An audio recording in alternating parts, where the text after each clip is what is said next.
생명을 살리는 7분 주일 청소년부 예배를 묵상 기도하심으로 시작하겠습니다.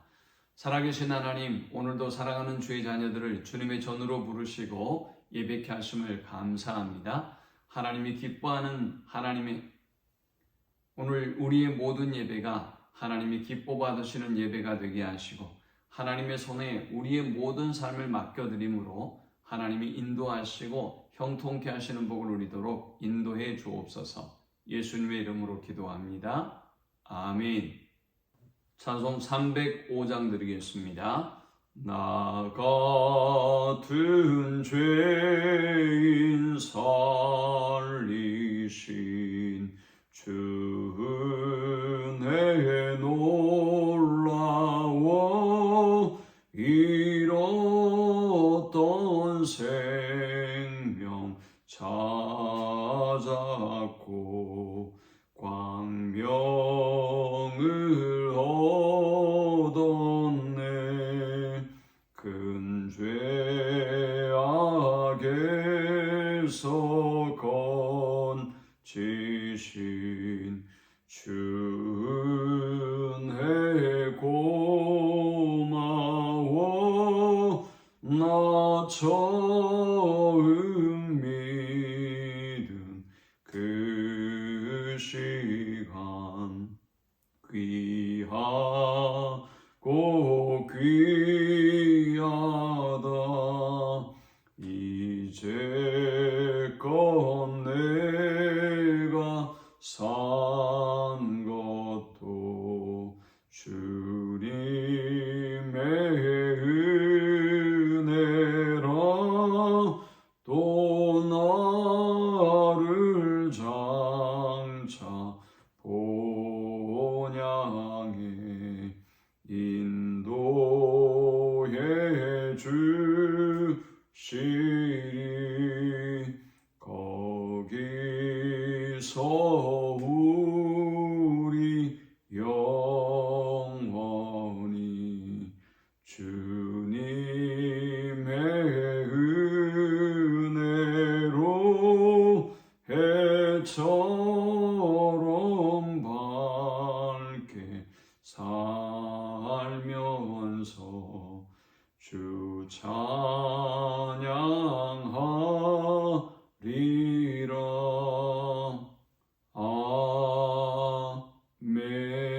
아멘.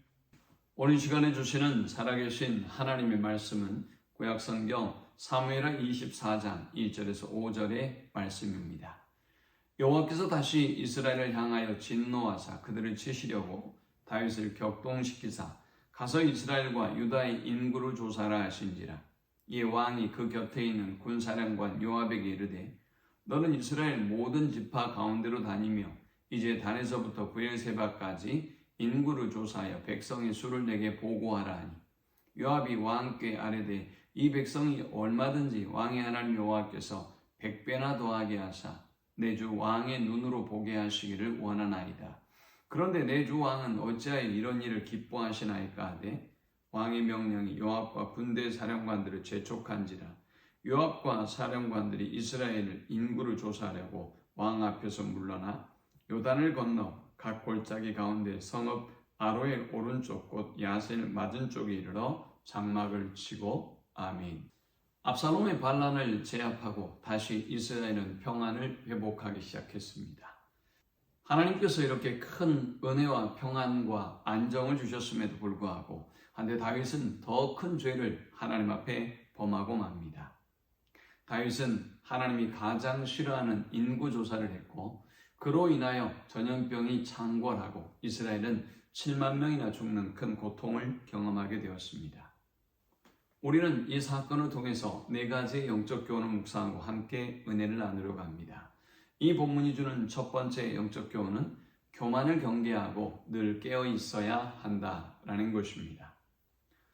사실 인구조사는 하나님이 가장 싫어하는 일입니다. 왜냐하면 이스라엘 백성은 하나님이 택한 백성이고 하나님이 함께 하시는 백성이며 하나님께서 승리를 주시는 백성이기 때문입니다. 그런데 다윗은 왜 인구조사를 감행하려고 했던 것일까요? 인구조사는 세금을 제대로 걷어들이고 많이 걷어들일 수 있을 뿐만이 아니라 다윗 왕은 이 인구조사를 통해서 왕국의 규모를 파악할 뿐만이 아니라 또 자신의 왕권을 강화하려고 했던 것입니다. 다윗이 이 인구조사를 감행하려고 하자 군대 장관이었던 요압이 이렇게 말합니다. 이 백성이 얼마든지 왕의 하나님 여호와께서 100배나 더하게 하사 하나님은 언제든지 이스라엘 군대를 100배나 더하실 수 있는 하나님이고 하나님이 승리를 주시는 하나님이기 때문에 이 일을 행치 말라는 것이었습니다. 그러나 다윗은 이미 인구조사에 몰두해 있습니다. 그는 요압의 제안을 거절합니다. 그리고 교만으로 가득 찼습니다. 사랑하는 여러분, 이토록 교만은 우리로 하여금 깨어있지 못하게 만들고 하나님의 음성을 듣지 못하게 만들며 하나님의 뜻에 순종할 수 없도록 만든다는 사실을 우리는 기억해야 하는 것입니다. 다윗의 강권으로 이제 요압 장군은 인구조사를 감행했습니다. 그리고 그 인구를 보고합니다. 다윗의 명령을 이기지 못한 요압은 인구조사를 감행했고 이때 이스라엘에서 칼을 빼는 담대한 자는 80만 명이었고 유다 사람은 50만 명이나 되었습니다.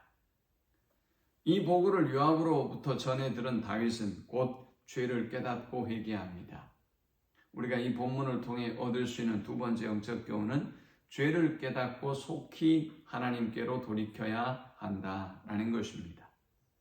다윗이 참 은혜스러운 종인 것은 다윗은 인구조사를 하고 요압으로부터 이 사항을 보고받자마자 바로 하나님 앞에 회개합니다. 다윗이 백성을 조사한 후에 그의 마음에 자책하고 다윗이 여호와께 아뢰되 내가 이 일을 행함으로 큰 죄를 범하였나이다. 여호와여 이제 간구하옵나니 종의 죄를 사하여 주옵소서. 내가 심히 미련하게 행하였나이다 라고 고백하며 회개합니다. 사랑하는 여러분, 죄를 깨달았다면 하나님 앞에 즉시 회개하고 돌아서는 우리 모두가 되실 수 있기를 축원합니다. 세 번째, 우리가 이 본문을 통해 얻을 수 있는 영적 교훈은 고난을 통해 주시는 하나님의 음성에 귀를 기울이라 라는 것입니다. 하나님은 우리가 교만에 빠졌을 때, 그래서 사람을 통해서 또 하나님의 말씀을 통해서 성령을 통해서 우리에게 주시는 하나님의 음성을 듣지 아니할 때 하나님은 고난이라는 도구를 통해서 우리를 치시고 또 우리에게 말씀하시는 것입니다. 또 우리를 낮추시는 것입니다. 하나님은 이 인구조사로 인해서 다윗에게 큰 시련을 주셨습니다. 7년의 기근과 석 달 동안의 도망자의 시간을 보내는 것이나 혹은 사흘간 전염병이 이 땅에 창궐한 것이었습니다. 다윗은 세 번째를 택합니다. 그리고 7만 명이나 죽는 고통을 경험하게 되었습니다. 한데 다윗은 이 고난을 통해서 하나님의 음성에 귀를 기울이고 하나님께로 돌아가는 기회로 삼았습니다. 사랑하는 여러분, 어떤 고난과 시련이 우리에게 있다 할지라도 고난을 통해서 주시는 하나님의 음성을 듣고 하나님께로 돌아가는 우리 모두가 되시기를 축원합니다. 마지막 네 번째, 우리가 이 본문을 통해 얻을 수 있는 영적 교훈은 여호와의 긍휼을 구하고 그의 손에 빠지라 라는 것이었습니다. 다윗은 이 세 가지의 재앙 중에 전염병을 선택합니다. 그리고 이렇게 말합니다. 다윗이 가덱에 이르되 내가 고통 중에 있도다. 청하건대 여호와께서는 긍휼이 크시니 우리가 여호와의 손에 빠지고 내가 사람의 손에 빠지지 아니하기를 원하노라 하는지라. 다윗은 이 고난 중에도 분명한 확신을 가지고 있습니다. 하나님은 긍휼이 풍성하신 하나님이라는 것입니다. 하나님은 이 고난과 어려움을 통해서 그의 긍휼하심으로 인하여 반드시 자신을 구원해 주실 것이라는 믿음을 가지고 있었던 것입니다. 다윗이 하나님의 손에 빠지다라는 표현을 사용하고 있습니다. 이 표현은 어떤 의미일까요?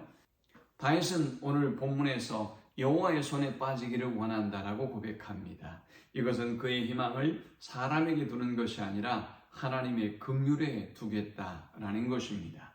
그리고 다윗은 이 전염병의 환난을 통해서 이 전염병의 심판을 통해서 하나님의 은혜와 긍휼을 구하고 있는 것입니다. 다윗의 그러한 믿음의 고백과 확신은 정확하게 맞아 떨어집니다. 16절에 사흘이라는 기간이 되기 전에 전염병을 중지시켰습니다. 그리고 24절, 25절에는 하나님이 다윗을 통해서 드려지는 이 번제와 화목제를 받으시고 재앙을 그치게 하셨습니다. 오늘 이 말씀을 기억하면서 평안할 때, 형통할 때 항상 겸손하고 하나님의 은혜를 알고 하나님께 영광을 돌리며 또 시련과 어려움을 통해서 주시는 하나님의 음성을 듣고 하나님께로 돌아가며 그러나 그럼에도 불구하고 하나님은 변함없는 사랑의 하나님이며 긍휼의 하나님인 것을 알고 믿음으로 승리하는 우리 모두가 되시기를 축원합니다. 하나님 감사합니다. 귀한 말씀을 통해 은혜 받고 깨닫습니다. 어떤 시련과 어려움 가운데도 겸손히 하나님의 음성에 귀를 기울이고 하나님께로 돌아가는 저들이 되게 하여 주옵소서. 예수님의 이름으로 기도합니다. 아멘. 지금은 우리 주 예수 그리스도의 크신 은혜와 성부 하나님의 극진한 사랑과 성령의 노보교통 충만케 하심, 사람의 손이 아니라 오직 하나님의 손에 빠지기를 소망하며 갈망하는 모든 주의 백성들의 머리 위에 이제로부터 영원토록 함께 있을지어다. 아멘.